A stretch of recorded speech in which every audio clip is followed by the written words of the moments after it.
Hello दोस्तों, आप सबका स्वागत है मेरे चैनल पे। आज मैं अल्ट्रा वेजिटो की स्टोरी को कंटिन्यू करने जा रहा हूँ। दोस्तों, इस स्टोरी के ओरिजिनल राइटर है कॉल मी ARJ और उनके चैनल से जुड़े सारे लिंक्स मैंने डिस्क्रिप्शन में दे दिए है, तो जाइए एंड उन्हें अपना पूरा सपोर्ट दिखाइए। दोस्तों, ये अल्ट्रा वेजिटो का न्यू चैप्टर है, तो चलिए ज़्यादा देर न करते हुए वीडियो को स्टार्ट करते हैं।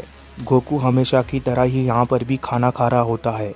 गोकू यहाँ पर भी लगातार गपागप खाए जा रहा होता है।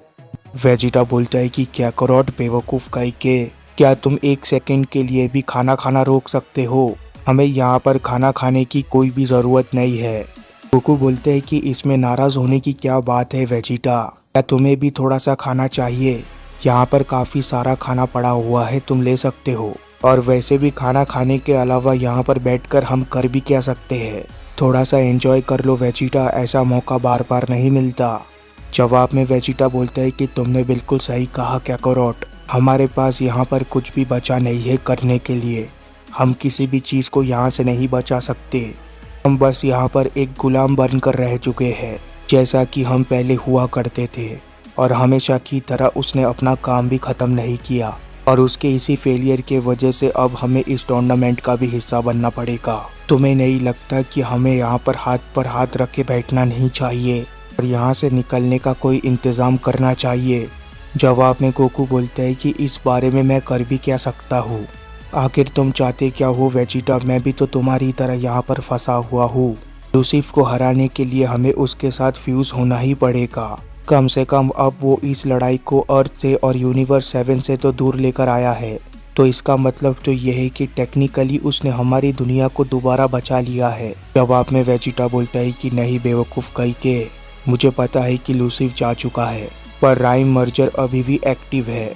तो इसका मतलब ये है कि जो कुछ भी अभी तक बचा है, या फिर जिन्हें भी हम प्यार करते हैं, उन लोगों को काउंटलेस डीमंस का सामना करना पड़ रहा होगा। मुझे पता है कि हमें इस टूर्नामेंट में हिस्सा लेना ही पड़ेगा, पर क्या तुमने ये देखा कि आखिर ये किन कमज़ोरों को उठा रहा है टूर्नामेंट के लिए? ये जिन्हें भी टूर्नामेंट के लिए चूज़ कर रहा है, ये हमारे लेवल जितने भी नहीं है, और इसीलिए ही मुझे लगता है कि हमें बाहर निकलना होगा। और क्या करो, अब तुम्हें ही कोई ना कोई रास्ता निकालना होगा हम सबको यहाँ से बाहर निकालने के लिए। तुम अपने इंस्टेंट ट्रांसमिशन का इस्तेमाल करो यहाँ से निकलने के लिए, बिल्कुल उस तरीके से जिस तरीके से तुमने जिनिन को रोकने के लिए किया था। ट्रंक्स बोलता है कि गोकू, क्या तुम इस चीज़ को कर सकते हो? जवाब में गोकू बोलता है कि हाँ, पर मेरा मतलब ये है कि मैंने इस चीज़ को एक ही बार किया था, वो भी टेम्पररी था। इस चीज़ का इस्तेमाल करके आफ्टर लाइफ से लिविंग वर्ल्ड में जा सकता हूँ, पर इस चीज़ को मैं काफ़ी कम समय के लिए कर पाता हूँ, और जैसे ये समय ख़त्म हो जाता है वैसे ही मैं वहाँ पर आ जाता हूँ जहाँ से मैं गया था। पर यहाँ पर प्रॉब्लम ये है कि अगर मैं इस चीज़ को करता हूँ तो भी इससे ज़्यादा फ़र्क नहीं पड़ेगा, क्योंकि इस वक्त तक वेजिटो को ये लग रहा है कि वो काफ़ी ज़्यादा कमज़ोर है। और ऐसा इसलिए हुआ क्योंकि वो उस दूसरे शख्स से काफ़ी आसानी से हार गया था। वेजिटो मुझसे और तुमसे ज़रूर बना है वेजिटा, पर उसका प्राइड तुम्हारा है। वो हम में से किसी को भी बाहर निकाल के और ज़्यादा कमज़ोर खुद को बनने नहीं देगा। जवाब में वेजिटा बोलता है कि ये बिल्कुल ही बेकार है, तो इसका मतलब है कि हम कुछ भी नहीं कर सकते। वेजिटो और वो उसकी अजीब से लोगों की टीम ये कुछ भी नहीं कर सकती उस टूर्नामेंट में, और अगर हम इसी तरीके से उसके ऊपर रिलाई करते रहे तो हम कभी भी कहीं भी नहीं पहुंचने वाले। जवाब में ट्रंक्स बोलता है कि अंत में मुझे ऐसा लगता है कि आप सही थे फादर। वेजिटो और मैं, हम दोनों ही कॉड किलर्स थे, पर इसके बावजूद हम दोनों में काफ़ी ज़्यादा अंतर है। वेजिटो हर चीज़ को अपने तरीके से करना चाहता है, और वो हमेशा से ही ऐसा करता आ रहा है। आखिर उसे इस चीज़ का एहसास क्यों नहीं हो रहा है कि आपके साथ, गोकू के साथ, वो इस टूर्नामेंट को सच में जीत सकता है, बिल्कुल उस तरीके से जिस तरीके से आप लोगों ने टूर्नामेंट ऑफ पावर को जीता था। ट्रंक्स का ये सेंटेंस खत्म होते ही हम एक जन की ताली को सुनते हैं। ये शख्स ताली बजाते हुए बोलता है कि बड़े बड़े धुरंधरों को इस तरीके से नीचे गिरता देख काफ़ी मज़ा आ रहा है।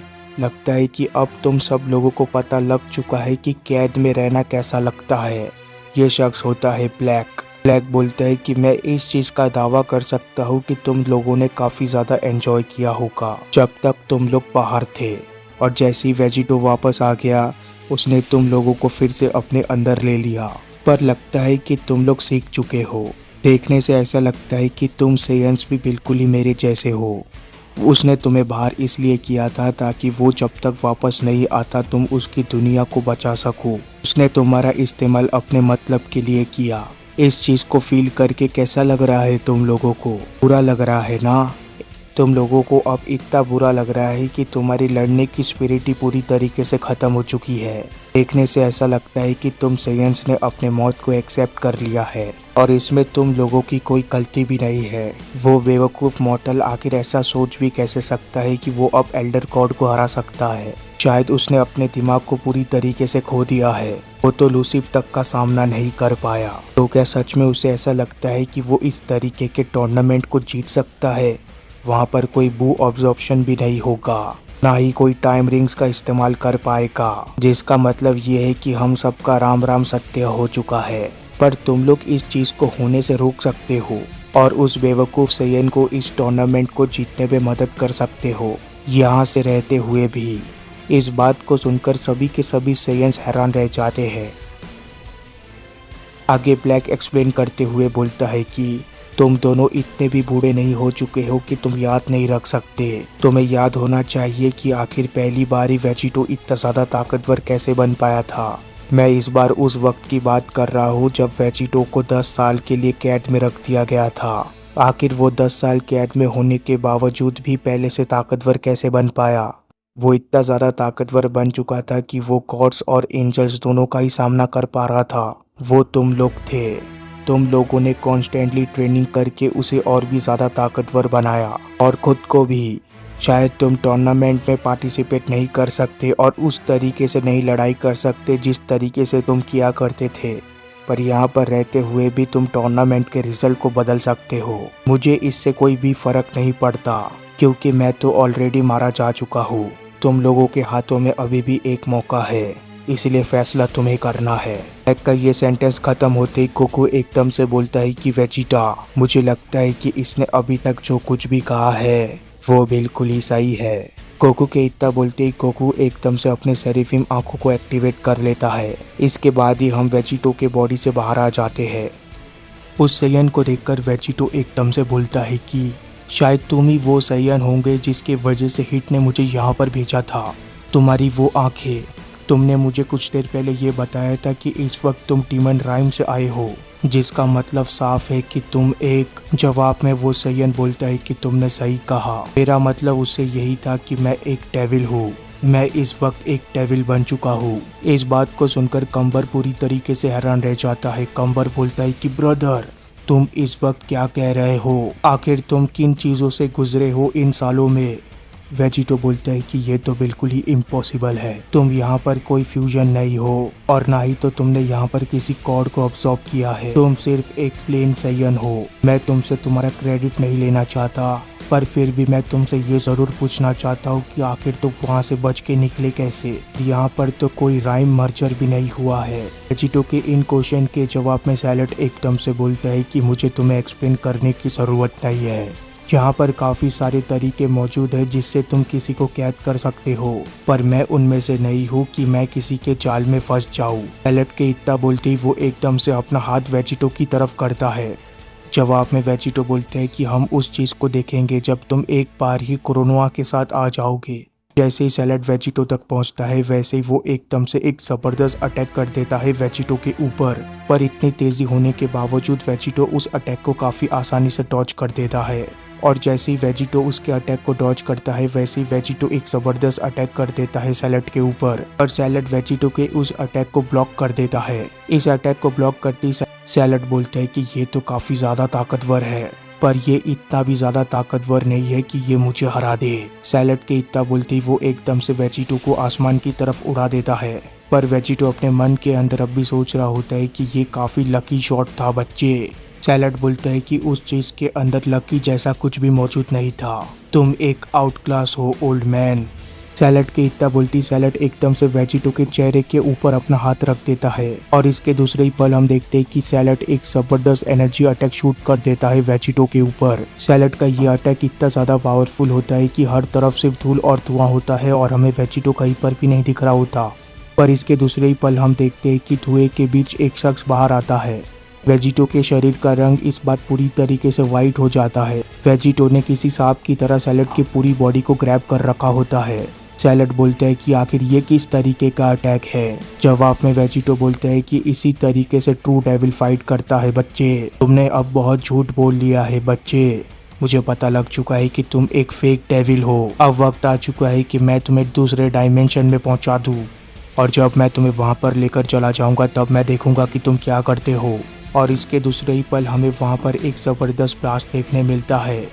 कंबर बोलता है कि ब्रदर, तुम्हारा पावर ये बिल्कुल भी वैसा नहीं है जैसा पहले हुआ करता था। इस वक्त तुम एक अलग ही लेवल पर फाइट कर रहे हो। अगर कोशिश भी करो तो भी इस वक्त मैं तुम्हारे पावर को मैच नहीं कर पाऊंगा। अगर मैं इस वक्त इंटरफियर करता हूँ तो फायदे से ज्यादा तुम्हारा नुकसान ही होगा, कि काफी लंबा समय बीत चुका है जब से मैंने ये नहीं देखा है कि तुमने अपने ओपोनेंट को हराया हो, पर मैंने आज तक ये भी नहीं देखा है कि तुम किसी से हारे हो। अब वक्त आ चुका है कि तुम मुझे ये दिखाओ कि आखिर तुमने क्या सीखा है मेरे भाई। कंबर का ये सेंटेंस खत्म होते ही हम वेजिटो को देखते हैं। वेजिटो बोलता है कि तो तुम बच गए, लगता है तुम इतने भी ज्यादा बुरे नहीं हो। जवाब में सैलेड बोलते हैं कि अब कोई गेम नहीं होगा। मुझे पता लग चुका है कि इस पूरे यूनिवर्स के लिए तुम एक खतरा हो। मैं इस चीज को सेंस कर पा रहा हूँ। फॉर्मर डेविल की भी वाइब्स इतनी ज्यादा बुरी नहीं थी जितने की तुम्हारे अंदर से आ रही है। इसके तुरंत बाद वो सेयन एकदम से काफ़ी तेज़ी से मूव करने लग जाता है। उस सेयन की तेज़ी इस वक्त इतनी ज़्यादा बढ़ जाती है कि हमें वेजिटो की हर तरफ ही वो सेयन दिख रहा होता है। वेजिटो बोलते हैं कि क्या इस चीज़ को देखकर मुझे डरना चाहिए? शायद क्रिलिन और यामचा भी इस तरीके की चीज़ें कर सकते हैं। वेजिटो ने इतना बोला ही होता है कि तभी वेजिटो एकदम से अपने पीछे किसी चीज़ को नोटिस करता है, जिसका एहसास वेजिटो को होती वेजिटो एकदम से हैरान रह जाता है।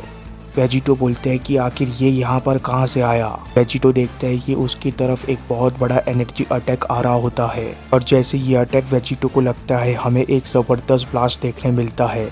ये ब्लास्ट इतना बड़ा होता है कि हमें प्लेनेट के बाहर से भी ये ब्लास्ट देखने मिल रहा होता है। इस ब्लास्ट के ख़त्म होते ही हमें वहाँ पर शैलेट दिखता है। शैलेट बोलता है कि ये बुरा नहीं था, मैं इस चीज़ को देख सकता हूँ कि मैं काफ़ी ज़्यादा एक्सीलेंट हूँ। शैलेट ने इतना बोला ही होता है कि तभी हम देखते हैं कि वेजिटो की बॉडी एकदम से ज़मीन के ऊपर गिरने लग जाती है। इस चीज़ को देखकर शैलेट बोलता है कि शायद तुमने इस चीज़ को देखा होगा कंबर, हमेशा की तरह वो सभी मेरे से हार जाते हैं। शैलेट के इतना बोलती शैलेट एकदम से वेजिटो के पास चला जाता है। शैलेट वेजिटो के पास पहुंचते ही बोलता है कि शायद तुम एक गलत प्लेनेट पर आ चुके हो। तुम्हें देखकर तो ऐसा लगता है कि तुम भी एक सेयन हो, पर मुझे ये नहीं पता कि आखिर तुम कहाँ से आए हो। पर शायद यही तुम्हारी किस्मत थी, शायद तुम्हारी किस्मत में यही लिखा था कि तुम एक सेयन से ही मारे जाओगे। शैलेट की इतना बोलते ही शैलेट एकदम से हैरान रह जाता है। शैलेट बोलता है कि क्या, आखिर ये कौन है? शैलेट देखता है कि वहाँ पर जो शख्स गिरा हुआ होता है वो वेजिटो नहीं होता, बल्कि ये शख्स तो कजुआ होता है। शैलेट बोलता है कि तुम वहाँ पर हो। तभी हम देखते हैं कि वेजिटो एकदम से शैलेट के पीछे होता है, और वेजिटो अपना पावरफुल अटैक कामेहामेहा बना रहा होता है। एकदम से वेजिटो अपना पावरफुल अटैक शूट कर देता है शैलेट के ऊपर, पर इस अटैक को इतने पास से शूट करने के बावजूद शैलेट इस अटैक को डॉज कर देता है। जैसे ही शैलेट इस अटैक को डॉज करता है वैसे ही शैलेट भी एक सेम तरीके का अटैक बनाने लग जाता है। इस एनर्जी अटैक को शैलेट बनाते हुए बोलता है कि ऑनियन। दूसरी तरफ वेजिटो शैलेट को देखकर बोलता है कि क्या ये टर्टल वेव है? वेजिटो ने इतना बोला ही होता है कि तभी हम देखते हैं कि एकदम से शैलेट अपने अटैक को शूट कर देता है वेजिटो के ऊपर। शैलेट के अटैक का नाम होता है अनियन ब्लास्ट। जैसे ये अटैक वेजिटो की तरफ बढ़ने लगता है वैसे ही वेजिटो एकदम से बोलता है कि मुझे वो दे दो, मुझे उस चीज़ की ज़रूरत है। ये बोलते हुए वेजिटो एकदम से उस अटैक को अपने अंदर लेने लग जाता है, पर तभी वेजिटो एकदम से बोलता है कि तुम्हें चिंता करने की कोई भी ज़रूरत नहीं है। मैंने तुम्हारे अटैक को ऑब्जर्व नहीं किया, मैं तो बस पेन को फील करना चाहता था। वेजिटो की तरफ से इस तरीके की हरकतों को देखकर शैलेट बोलता है कि तुम तो सच में एक मॉन्स्टर हो, और इसीलिए ही मुझे तुम्हें ख़त्म करना होगा। देखने से ऐसा लगता है कि जितना कि मैंने सोचा था ये उससे ज़्यादा समय लेगा। अब वक्त आ चुका है कि चीज़ों को एक लेवल ऊपर लेकर जाया जाए। जवाब में वेजिटो बोलता है कि नहीं, मुझे लगता है कि मैंने ज़रूरत से ज़्यादा टाइम तुम्हारे ऊपर स्पेंड कर दिया है। मैं यहाँ पर तुम्हें और तुम्हारे भाई को लेकर जाने आया हूँ।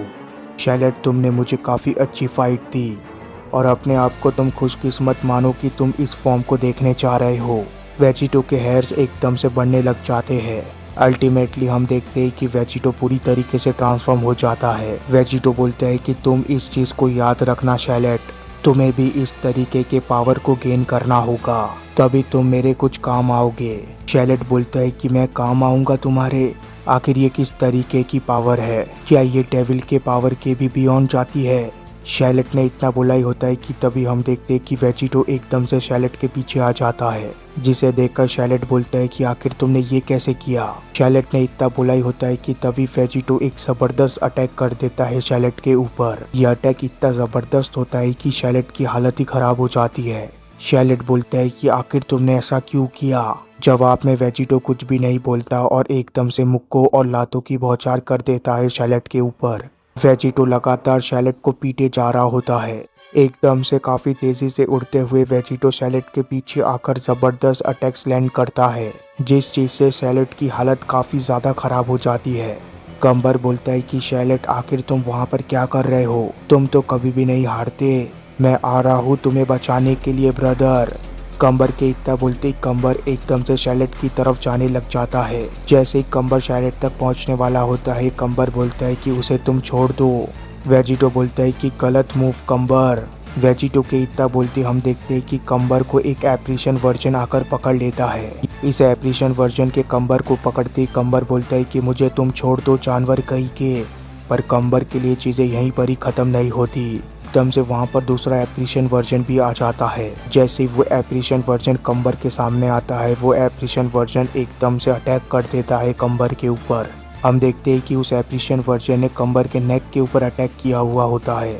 कम्बर और उसके भाई की बॉडी एकदम से जमीन के ऊपर जाकर गिरती है एक साथ। इतना होते ही वहाँ पर वेजिटो आ जाता है। वेजिटो बोलता है कि चीज़ें ख़त्म हो चुकी है दोनों के लिए। मैं काफ़ी ज़्यादा खुश हूँ कि यहाँ पर मुझे सिर्फ कम्बर ही नहीं मिला। अगर मुझे सिर्फ यहाँ पर कम्बर मिला होता तो मैं काफ़ी ज़्यादा निराश हो जाता। ये लोग बस अभी के लिए बेहोश हो चुके हैं, पर ये लोग जिंदा है। ये शैलेट भी इतना ज़्यादा ताकतवर नहीं है, क्योंकि इनमें से कोई भी उस ओमनी वेजिटो की तरह नहीं है। मुझे कम से कम 5 और फाइटर्स की ज़रूरत है, शायद कोई ऐसा जो कि मेरे से भी ज़्यादा ताकतवर हो। वेजिटो के इतना बोलते हम देखते हैं कि एकदम से एक पोर्टल ओपन हो जाता है, जिसे देखकर वेजिटो बोलते हैं कि हिट तुमने बहुत अच्छा काम किया मेरे पुराने दोस्त। बिल्कुल मैंने इसी चीज़ का ऑर्डर किया था। अब तुम मुझे ये बताओ कि नेक्स्ट कौन है? वेजिटो की इतना बोलती वेजिटो एकदम से शॉक्ड हो जाता है। वेजिटो को हिट के बदले वहाँ पर क्रोनोआ की आवाज़ सुनाई देती है। क्रोनोआ बोलती है कि तुम जल्दी से यहाँ पर आओ और उन दोनों को भी तुम जल्दी यहाँ पर लाओ। क्रोनोआ की इस धमकी को सुनकर वेजिटो एकदम से उस पोर्टल के अंदर चला जाता है। वेजिटो शैलेट और कम्बर को भी वहाँ पर ला चुका होता है। वेजिटो जैसे ही अंदर जाता है, वेजिटो देखता है कि वहाँ पर वो वॉरियर और क्रोनोआ उसका इंतजार कर रहे होते हैं। वेजिटो एकदम से शैलेट और कम्बर की बॉडी को वहाँ पर जमीन के ऊपर फेंक देता है। वेजिटो क्रोनोआ की तरफ देखते हुए बोलता है कि आखिर तुम्हारा प्रॉब्लम क्या है? आखिर तुम इतनी ज़्यादा पैनिक क्यों कर रही हो और तुमने हम लोगों को यहाँ पर क्यों बुलाया है? शायद मुझे यहाँ पर और ज़्यादा मेंबर्स लाने की ज़रूरत है, क्योंकि वक्त हमारे हाथों से निकलता जा रहा है। जवाब में क्रोनोआ अपने सड़ेले मुंह के साथ बोलती है कि तुमने वक्त कहा, मुझे लगता है कि वक्त ऑलरेडी निकल चुका है। टूर्नामेंट अब से 2 घंटे बाद ही होने वाला है। इस बात को सुनकर वेजिटो पूरी तरीके से हैरान रह जाता है। वेजिटो बोलता है कि क्या? वेजिटो बोलता है कि आखिर तुम्हारा मतलब क्या है? 2 घंटा? तुम्हें बहुत अच्छी तरीके से पता है कि हमारा टीम अभी भी तैयार नहीं हुआ है। क्या हम बस इन 3 लोगों के साथ टूर्नामेंट में हिस्सा लेंगे? तुम तो हम सबको ही मौत की तरफ धकेल रही हो क्रोनोआ। जवाब में क्रोनोआ बोलती है कि हमारे पास कोई दूसरा चॉइस नहीं है। ज़ूस इस वक्त एल्डर गॉड के सुप्रीम लीडर है, तो उनका फैसला हमें मानना ही होगा। इसी तरीके के फैसलों के वजह से हम उसे रिप्लेस करना चाहते हैं। इसी वजह से हम इस टूर्नामेंट को जीतना चाहते हैं। ज़ूस ने ऐसा जानबूझकर किया ताकि वो अपने क्रिएशन से किसी भी तरीके से बाकी के एल्डर गॉड्स को हरा सके। तो उन सब में सबसे ज़्यादा मुझे और एको बेल को। पर तुम्हें मेरी बातों को सुनना होगा। हमारे पास अभी भी एक लाइफलाइन मौजूद है। मैं अकेले ही टाइम को कंट्रोल कर सकती हूँ। और यहाँ पर मेरे इस टाइम चेम्बर में तुम्हारे पास इन्फिनाइट टाइम रहेगा ट्रेनिंग करने के लिए। शायद हमारे पास सिर्फ 3 ही लोग मौजूद हैं। पर ये लोग 100 साल तक अगर ट्रेनिंग करते हैं तो ये काफ़ी ज़्यादा ताकतवर बन जाएंगे। जवाब में वेजिटो और भी ज़्यादा पागल हो जाता है। वेजिटो बोलता है कि 100 साल, क्या तुम पागल हो चुकी हो बेवकूफ़ औरत? मैं यहाँ पर इन बेकार लोगों के साथ ट्रेनिंग नहीं करने वाला इतने टाइम तक। यूसुफ अभी इस वक्त ही मारा जाने वाला है और मैं जा रहा हूँ उसे ख़त्म करने के लिए। वेजिटो के इतना बोलती वेजिटो एकदम से अपना सिर पकड़ के बैठ जाता है। वेजिटो आगे कंटिन्यू करते हुए बोलता है कि नहीं नहीं नहीं नहीं, इससे मेरा कोई भी फायदा नहीं होने वाला, इससे कुछ भी नहीं होने वाला है। शैलट तो फिर भी ठीक है, पर ये बाकी के दोनों, इनके अंदर तो कुछ भी स्पेशल मौजूद नहीं है। ये लोग तो जीत ही नहीं सकते। मैंने कितना कुछ प्लान किया था, और अगर यही सब कुछ मेरे पास है तो मुझे शायद उनकी ज़रूरत है। हाँ, शायद मुझे उन सब की ज़रूरत है। क्रोनोआ बोलती है कि किन की ज़रूरत है, और इसी के साथ ये चैप्टर भी ख़त्म हो जाता है। इसके बाद क्या हुआ ये हम तब जानेंगे जब इसका नेक्स्ट चैप्टर आएगा। तब तक के लिए चैनल को सब्सक्राइब कर देना, वीडियो को लाइक कर देना। Good bye, take care, thank you.